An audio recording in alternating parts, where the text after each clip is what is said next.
અમદાવાદમાં ગોવા જેવી પાર્ટી, સ્થળ થલતેજનું જય શક્તિ ક્રિકેટ ગ્રાઉન્ડ, તારીખ 14 માર્ચ શુક્રવાર.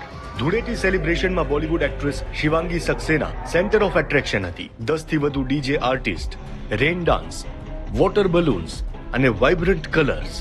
અહીં સુધી તો બધું નોર્મલ હતું, પણ હદ ત્યાં થઈ કે ફાયર બ્રિગેડે રેન ડાન્સ કરાવ્યો. હા, યુવક યુવતીઓની મોજ માટે ફાયર બ્રિગેડે 20,000 લીટરની કેપેસિટી વાળી ગજરાજ મોકલી દીધી. પણ શું ફાયર બ્રિગેડ આવું કરાવી શકે? દિવ્ય ભાસ્કરે ઇન્વેસ્ટિગેશન કરતા રંગોત્સવમાં અધિકારીઓ આખા વ્યવસ્થા તંત્રને ઘોડીને પી ગયાનો પર્દાફાશ થયો. સૌથી પહેલા અમને એક અરજી હાથ લાગી. ફાયરના બંદોબસ્ત માટેની આ અરજી જેઠીન ડીડવાનિયા નામના વ્યક્તિએ કરી હતી. થોડી તપાસ કરી તો આયોજકોમાં એક નામ ઓમ ભાવસાર મળ્યું, જે રસરાજ ઇવેન્ટ્સનો ફાઉન્ડર અને એસીપી રાજેશ ભાવસારનો દીકરો છે. ફાયર સ્ટેશનથી ગાડી મંગાવવામાં પણ એસીપી ભાવસારની જ ભૂમિકા હતી. એ પછી અમે પાલડી કંટ્રોલ રૂમ પહોંચ્યા, જ્યાં મજબૂત પુરાવો મળ્યો. ડ્યુટી બુકની કોપીમાં ગાડી મોકલવા અંગેની એન્ટ્રી હતી, જેમાં લખ્યું હતું સીએફઓ ડોંગરે સાહેબના હુકમથી જય અંબે ક્રિકેટ ગ્રાઉન્ડ એક ગજરાજ મોકલી આપવો, જેની જાણ જમાદારને કરેલ છે. બોડકદેવથી ગજરાજ મોકલી આપેલ છે. આખરે અમે ચીફ ફાયર ઓફિસર અમિત ડોંગરેની ચેમ્બરમાં સ્ટિંગ ઓપરેશન કર્યું, જ્યાં ફાયરના અન્ય 2 કર્મચારી નકુમ અને જયેશ ખડિયા હાજર હતા, જે ત્રણેય વચ્ચે આ જ ચર્ચા ચાલતી હતી.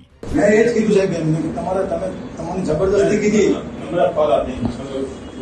ગમે એ માણસ હોય આ પ્રકાર હોય ને આપણે ખાલી આપણે નંબર જે આપ્યો ને એમને કીધું સાહેબ આ તમારે ના કરાવે, તમારા માણસો ફસાઈ જાય.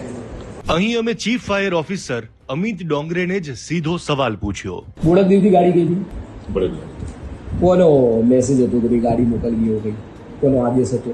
અમારા કંટ્રોલમાં તો આપણે પોતાનો. ડોંગરે સ્વીકાર્યું કે ગાડી મોકલવાનો આદેશ પોતાનો જ હતો, પણ આવું કોના કહેવાથી કર્યું? જેના જવાબમાં ખડિયાએ ઘણી સૂચક વાતો કહી. આમાં ક્યારેક કોઈ વસ્તુ એવી કરવી પડતી હોય એ તોય સમજશ ને હોય સમજે, બરાબર? એમાં કઈ ઓલું નથી, કોઈ એવો ઇન્સિડન્ટ નથી કે કઈ ઓલું નથી. આ તો કરી દીધું છે, એનો મતલબ એવો નથી. શાંતિથી આપણે વાત કરશું. ડીવાયએસપી ભાવસાર સાહેબને કોણ હતો? આખો વિડીયો જોવા માટે ડાઉનલોડ કરો દિવ્ય ભાસ્કર એપ.